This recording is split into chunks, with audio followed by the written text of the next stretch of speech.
Sudarlun, sejumlah warga di desa Gunung Bakti, Kecamatan Sultan Daulat, Sebul Salam berhasil menangkap seekor ular piton sepanjang 7 meter. Ular piton itu ditangkap pada Selasa 27 April 2021 siang di kawasan kebun kelapa sawit setelah memangsa seekor kambing. Saftian Hasugian, salah seorang warga yang berada di lokasi, mengatakan ular tersebut ditangkap warga yang sudah ahli dengan ular. Saat ditangkap, ular itu dalam kondisi sulit bergerak setelah menelan seekor kambing.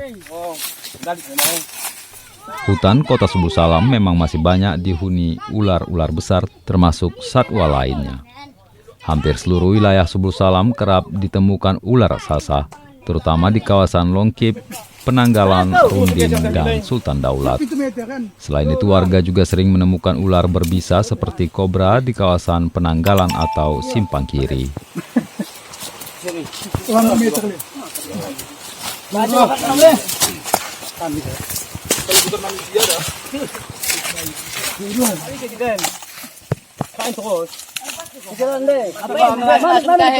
Dari Sebul Salam, Khalidin, Serambion TV.